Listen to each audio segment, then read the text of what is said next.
in the sky. Look for reasons why.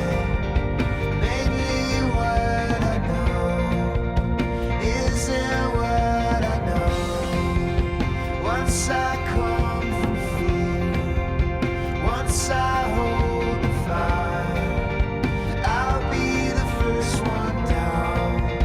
I'll be the first one to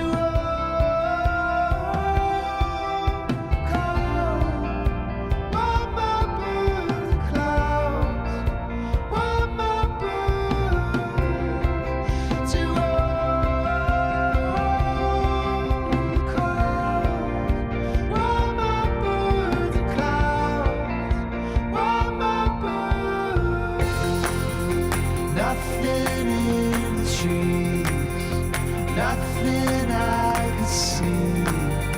Everything inside has its own memory. Would love to change the flame, would love to blame the rain. I am the weather now. Watch me as I come down.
And we are live. Good evening, Bitcoiners from the UK.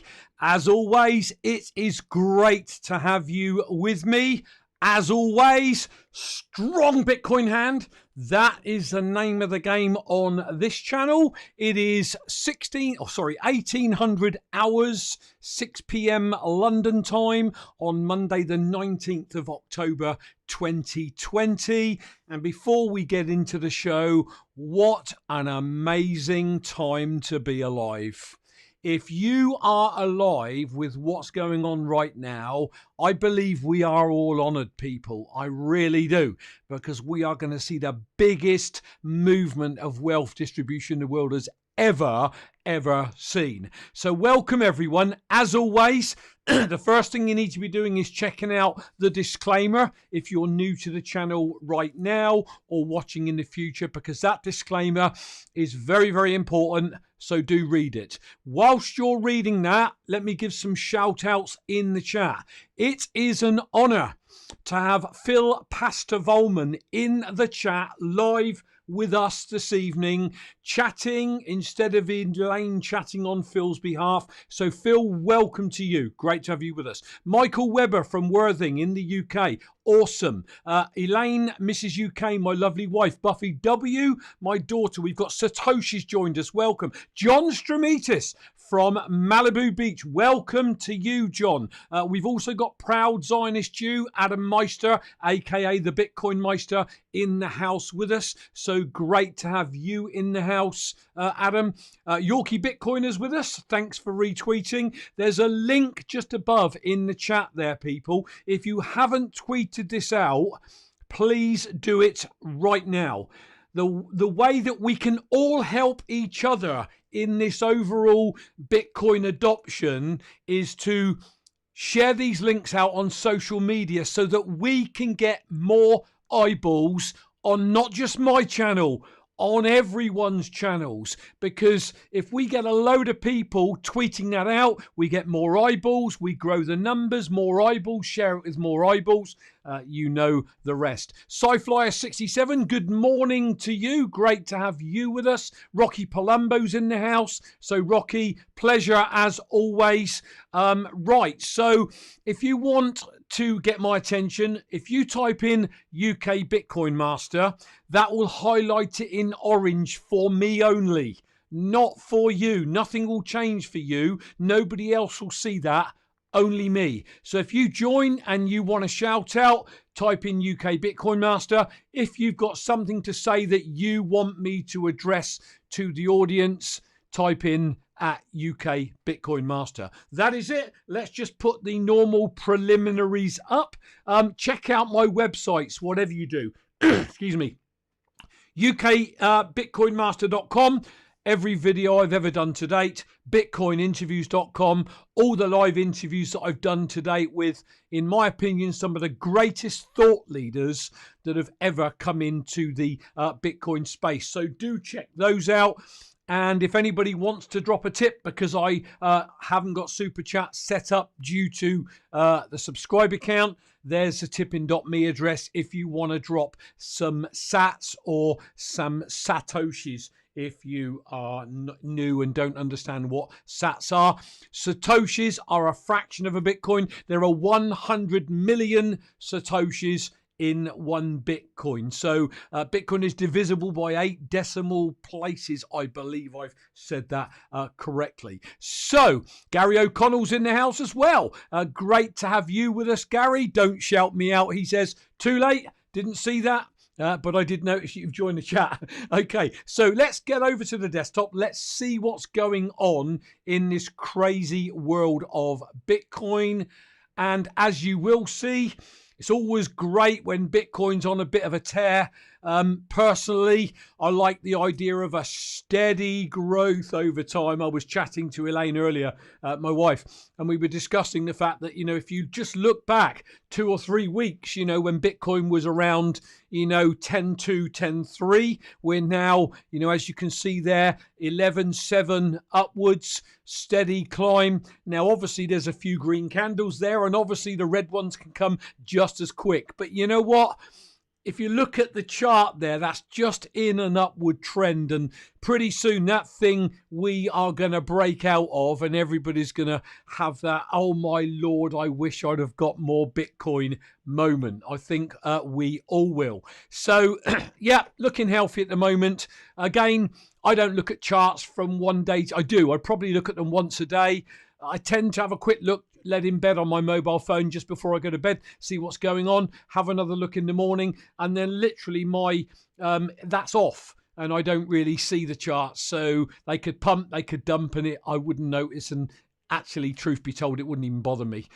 So Dan just learned Bitcoin's in the house. Welcome to you, Dan, as always. I hope your health's improving. You'll feel a bit better, mate. I know you said you weren't feeling too well, so best wishes to you to get well soon, Dan. Right, let's get over and have a look what's going on in the news. The first article I found was this one. An analytics firm, 200,000 Bitcoin is currently locked within Okex's wallets. Now, if you are a hodler and you hold offline, cold storage, Trezor, Ledger, whatever you use, it won't affect you. This is just yet another example of why you should never leave your coins on an exchange. So very quickly, news regarding the OKX founder being arrested by the Chinese government has created some fear amongst crypto investors. He holds the keys to the cryptocurrency that is locked within the platform, making it impossible for the exchange to conduct any withdrawals while he is in police custody. What a position to be in. There we are again. A centralized exchange that's got a CEO, a boss, an owner, whatever you want to call them. You don't control your keys. One thing goes pear-shaped. This guy's put in prison or he's arrested, and all of a sudden your Bitcoin is frozen. You just do not want to leave it on an exchange. And don't ever, if you're new to this channel, don't ever get complacent thinking it won't happen to me, because my opinion is there's going to be another big hack at some point. There always is, every several years, so do you want that to be your coins held on an exchange? I'm hoping if you are a regular on my channel, you will get that that's not what we want. That's not what anyone wants. I don't want it for you. So please do not leave your coins on an exchange. Although the bull case is that this could reduce the supply of Bitcoin circulating on the market, it would also strike a heavy blow to investors who use the platform. It could also rock investors' faith in centralized exchanges. Yes, what we do want to do is drive home the difference between a centralized exchange holding your keys and you holding them and taking personal responsibility. One analytics firm explained that their data suggests there are 200,000 Bitcoin locked within the platform, a staggering number. Bitcoin's price has been facing heightening selling pressure throughout the past few hours due to recent news surrounding the arrest. Well, I disagree, because here we are, the market's up. I remember a couple of weeks ago, week ago, whatever it was, we had 2 weeks, I think we had BitMEX, and then we had Trump getting the pandemic. And what did it do? Move the market 3%. Now, when I got into Bitcoin 3.5 years ago, that would have dumped the market.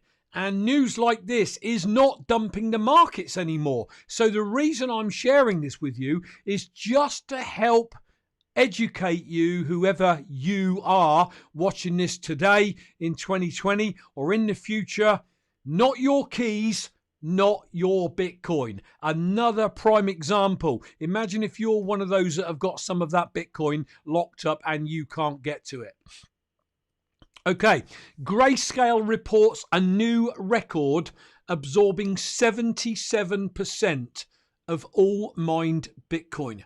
Look, these are big movers and they want to mop up the market. And then you've got the likes of MicroStrategy, and you've got Square, and you've got, the name's just gone, something Ridge. Oh, it's just gone. These people want big chunks of the Bitcoin market, which is going to dry it up for people. And this is where the scarcity aspect is going to kick in. I think I highlighted something to read there. According to the report, an annual investment in Grayscale's products now stands at $2.4 billion.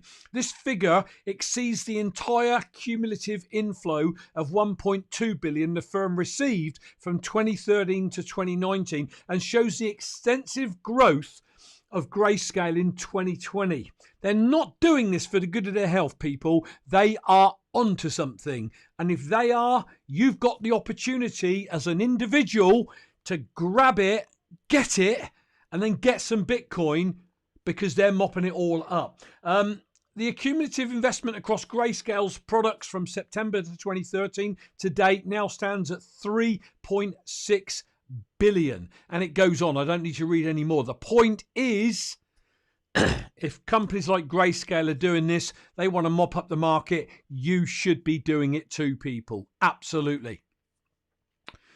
Okay, the next big treasure. Corporations buy up Bitcoin as a treasury reserve.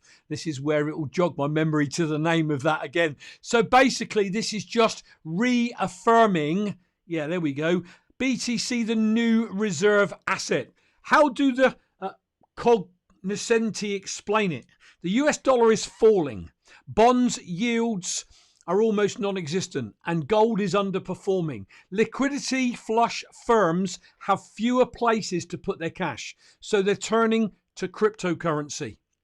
We are seeing a new trend emerge where corporations are using Bitcoin as a reserve asset for part or majority of their treasury, pronounced Anthony Pompliano in his October 15th newsletter. Saifedean Ammous, who wrote, obviously we know, the Bitcoin Standard, told Cointelegraph, while I would have expected to see such firms take small positions more as a hedge, it speaks volumes to the growing credibility of Bitcoin that as soon as they became intrigued by the value proposition, they chose to go with a large allocation.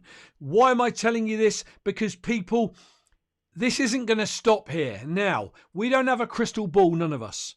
But do you think this is going to stop? Do you think that if these big companies that have already come in, there aren't hundreds, if not thousands, of other small to medium-sized companies that are sat in boardroom meetings discussing and researching Bitcoin and should they get a position in it, and not be left behind? Yeah, they are.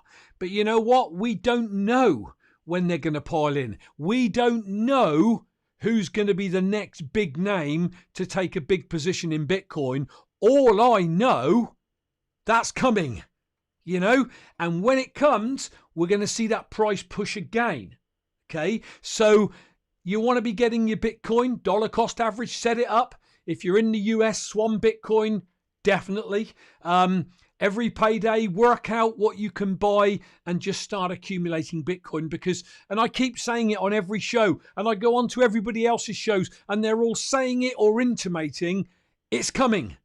History tells us that it happened from the 2012 halving into 2013. It happened in the 2016 halving into 2017. I was around in Bitcoin when it pumped and it was jumping thousands a day on that major hype pump leading up to December 2017. That's coming back again. Rocky Palumbo, get in there. Back to you, sir. So it is coming, people.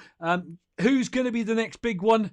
I don't know, but we will hear about it, I'm sure. It certainly is not going the other way, if that makes sense. Now, here's an interesting one. I wanted to share this one with you. Look at the date.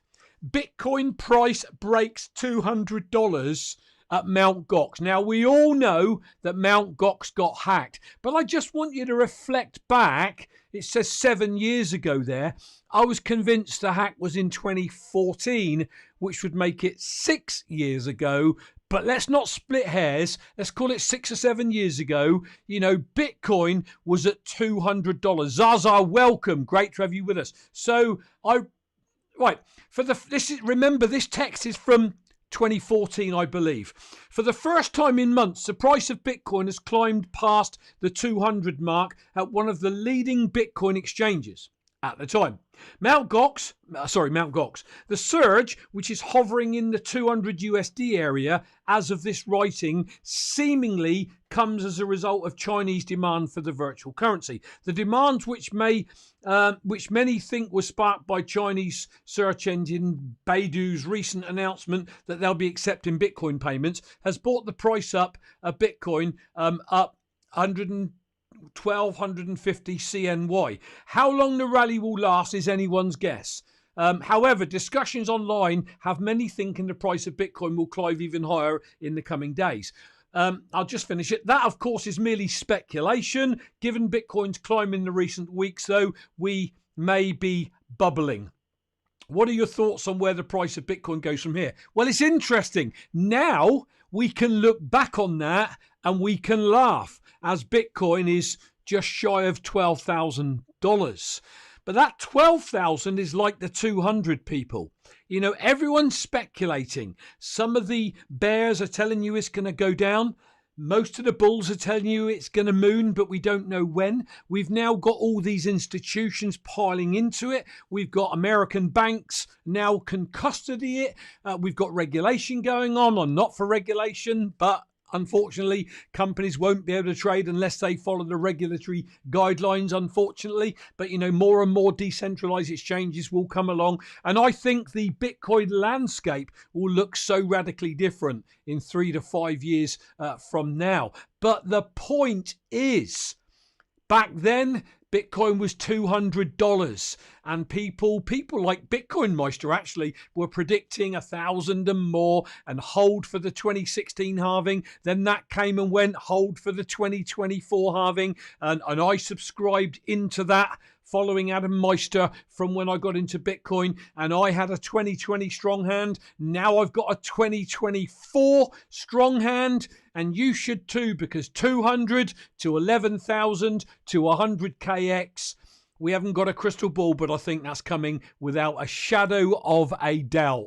So buy, get off an exchange, get it onto your Trezor, don't fiddle with it, put it away, secure, get on and enjoy your life, because Bitcoin's going to do what it's going to do when it's ready to do it and not when you need it, because you've gone and over leveraged yourself. So only ever put in what you can actually afford to either lose or to tie up for 4, 5, 10 years of your life.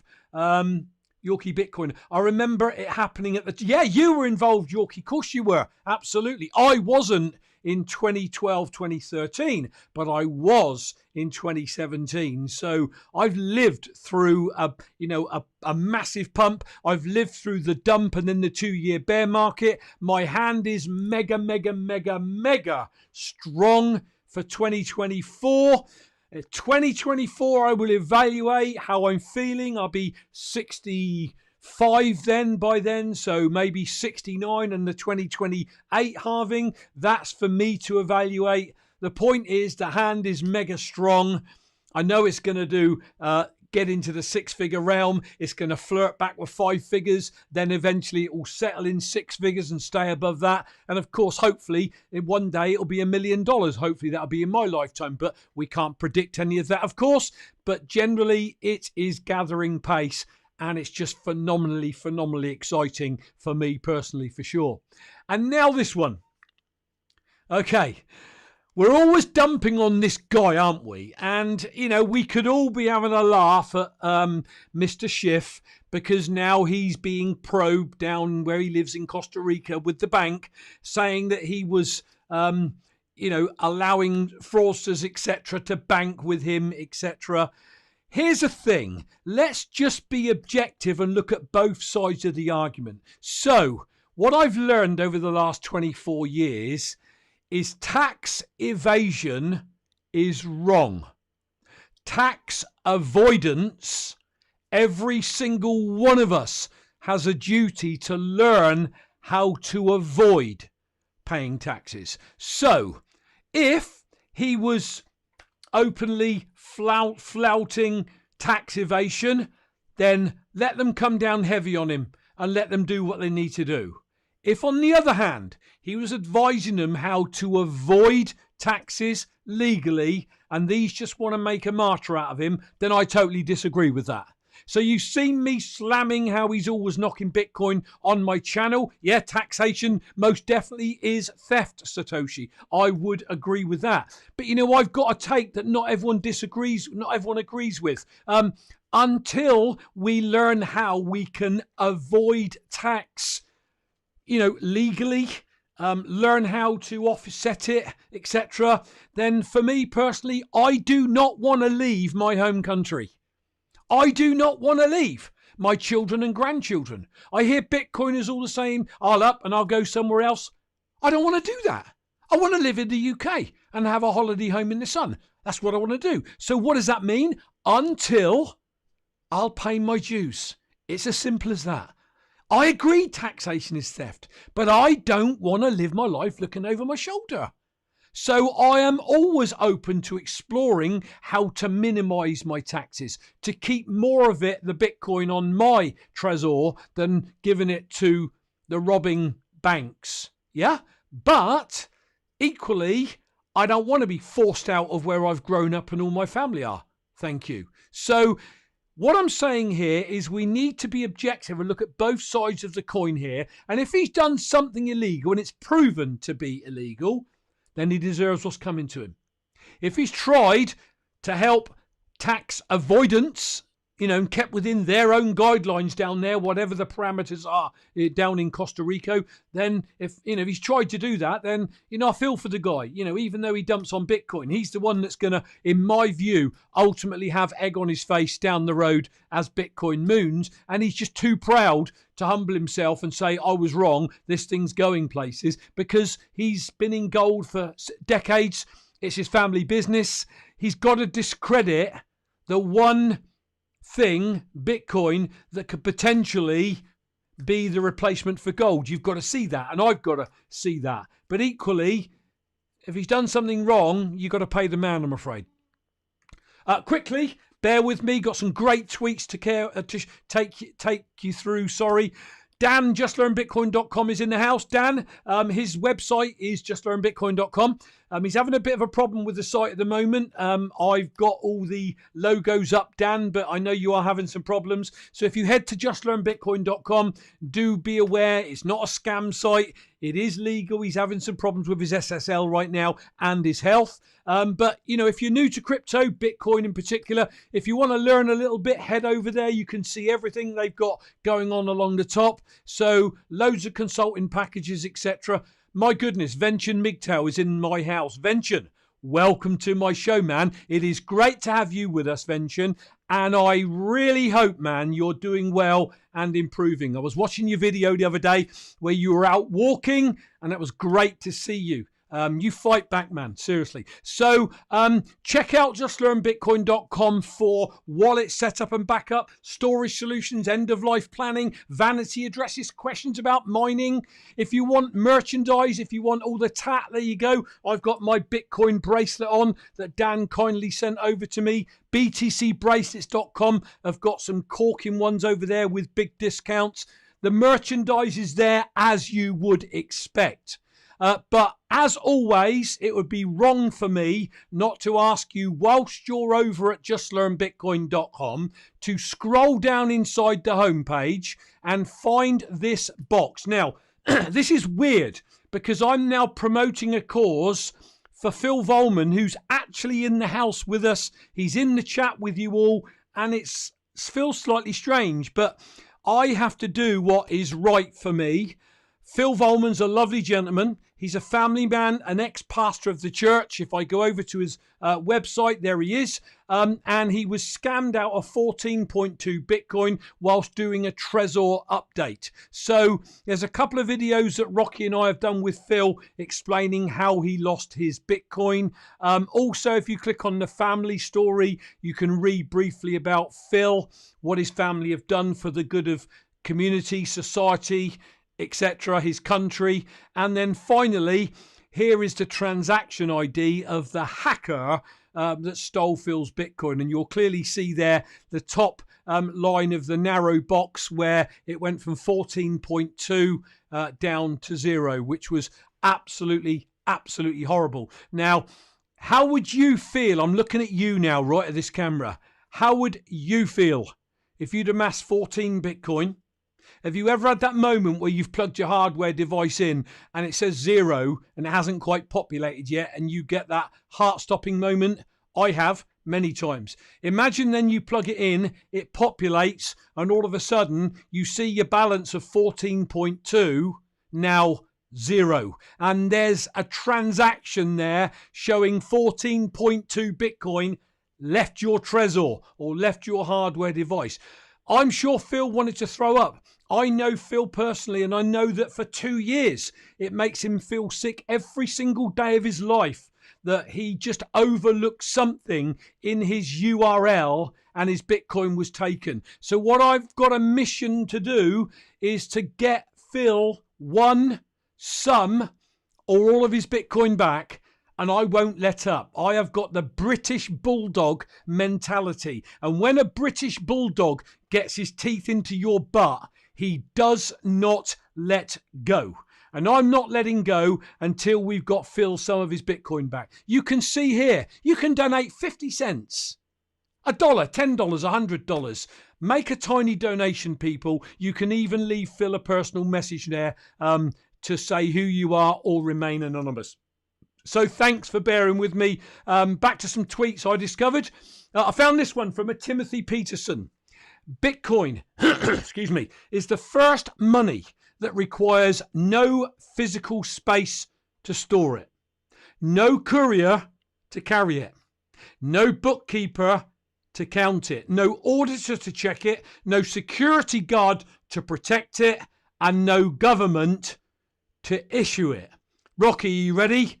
Get in there! It's a great British saying for Go on, my son. Love it. That is what Bitcoin stands for, people. They can't control it. I thought that was a really corking tweet. Mr. Bitcoin MD. Hard money incentivizes saving, but absolute scarcity pushes it to the extreme.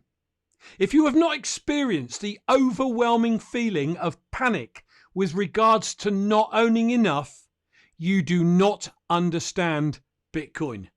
If you continue to feel it regardless of how much you own, you do. My wife and I are very fortunate that we've got a decent position in Bitcoin. Does that mean we're done? No. I looked at my finances several months ago and worked away to dollar cost averaging every payday to keep adding more. And quite frankly, I just still don't think I've got enough. We all want more. So we're all experiencing that. But the challenge is, of course, when the Bitcoin price starts to pump, you're going to get less Bitcoin, less Satoshis for your dollar or your pound or whatever currency you're dealing in. So, check how you feel. Do you just come on the show and have a bit of a laugh with everyone in the chat and go off again? Or do you have that emotion that you experience that you don't have enough? Because I feel it all the time. And I'm sure you hardened elite Bitcoiners in the house feel that way too. What else have we got? Lark Davis. Bitcoin will be over $100,000 one day in the not so distant future. Don't forget this. It's what I've been talking about, isn't it? We stack sats, then we chill. The true rewards come to the patient. Strong hand, delayed gratification, long-term thinking, to name just 3 of Bitcoin Meister's famous sayings that I've picked up over the years I've been listening to him. Phil, thank you. Thank you, Bright. No, you're welcome, Phil. I'm not going to read that out. It's a bit embarrassing, but you're welcome, and I'll never let up. Okay, what else? Adam Back. Some people even say, he Satoshi? We don't know. Hopefully we'll never know. Now, the quote is 21 million down there. You can see that from Nut Svanholm. Imagine everything there is and everything that will ever be divided by 21 million. No one understands Bitcoin. 21 million is just not enough to go around if the 21 million has got to be shared out between 7 billion people on the planet when Bitcoin becomes a world reserve currency. So if you think your $100, $1,000, £100 or £1,000 of Bitcoin isn't enough, it is enough. Of course we want more. We want more, but don't not stack Satoshis just because you think I'll never be able to get a full Bitcoin. You may not ever need a full Bitcoin. If you're of an age where, that's going to take a couple of decades, then your children, your descendants are going to enjoy the fruits of your $100, $1,000, half a Bitcoin labours. So please, people, no financial advice intended, but stack sats. Stop buying those coffees out, those takeaways. Stop buying those new TVs and buy Bitcoin, because the new TV isn't going to 20x potentially. Bitcoin could do. So you're hedging your bets by looking at your finances and realistically tightening your belt and getting more Bitcoin without any financial advice intended there. Whoops, back to Adam Back. Sorry. He said, now that's a quote. Imagine, I did read it out. I'm losing my doolally here. Must be nearly the end of the show. Okay. John Rice said, 2016, the institutions are coming. 17, the institutions are coming. 18, the institutes are coming. 19, the institutions are coming. 2020, the institutions are here. 2021, damn it, the institutions bought all the Bitcoin. If Grayscale's doing it, you can bet your bottom dollar Michael Saylor's looking at accumulating more. You can bet your bottom dollar that Square, Jack Dorsey is looking at it. Maybe even, Amazon and massive Google. Who knows, people? You need to be stacking your Bitcoin. So, my quote of the day from a great individual. First, they ignore you. Then they laugh at you. Then they fight you. And then you win. But that's only relevant if you build your strong Bitcoin hand. You only win if you let them ignore you. If you let them laugh at you. My old dad, God rest his soul, he said, son, he who laughs last laughs longest. So let them laugh at you. Strong hand. Let them fight you. Strong hand. Ultimately, you'll be the winner. People, that is my Bitcoin show for today. I hope you got something from it. I hope it inspired some of you to stack those Satoshis. Please like this video, share it, subscribe to the channel, hit that bell notification so you get notified when I go live. Please tweet it out. I'd greatly appreciate you tweeting it out if you think the content is worth others listening to. If you are on the podcast, then obviously you haven't seen the graphics. My apologies for that, but thanks for supporting it. This goes out on Apple Podcasts, Spotify, I believe, obviously Anchor.fm. If you're watching this on YouTube, click on the squares, but that takes 24 hours from the live show for YouTube to allow me to update that. But when you are watching it on Catch Up, do click on the squares. As always, thank you to each and every one of you that are in the chat that has supported the show. I really appreciate it. I've just sent the email out to those of you that are in our 21 million club, private club, for the next 21 million meetup. Unfortunately, due to my commitments, it's going to be on the 31st of October, which is Halloween, half an hour earlier than normal, 8:30 p.m. British time, London time. And then after that, 2 a.m, our clocks change. So I got that just in time as it starts to get really confusing for everyone. So if you can make it, it'll be great to have you on there. Maybe respond to my email. Let me know if you can make it or you can't. If you've got anything you'd like to talk about or have discussed on the show, let me know. Drop me an email. But until Thursday, click on the... No, you're not going to be able to click on it. You're going to get my social media links come up in a minute. Hang on a sec. Phil Vollman. Fantastic show, Brian. Love this whole family. Yeah, Phil, you know what? I know things have changed for you. It is superb to have you live with us in the chat commenting. So, Phil, as always, bless you. Thank you for supporting the channel. I appreciate it. People, I'm out of here. Do follow me at UK Bitcoiner, which is my backup YouTube channel. YouTube have taken me down once and we've got it back. Okay, if it goes down, I will instantly start live streaming on UK Bitcoiner. So subscribe over there. You won't get bombarded with anything because it's dormant. I don't use it, but I will use it if this channel goes down for any reason. So thanks a lot, people. I'll be back on Thursday, 1800 hours London time. You all have a great week. I'm Brian, the UK Bitcoin Master, signing off. Thanks for your support. Catch you all on Thursday. Cheerio.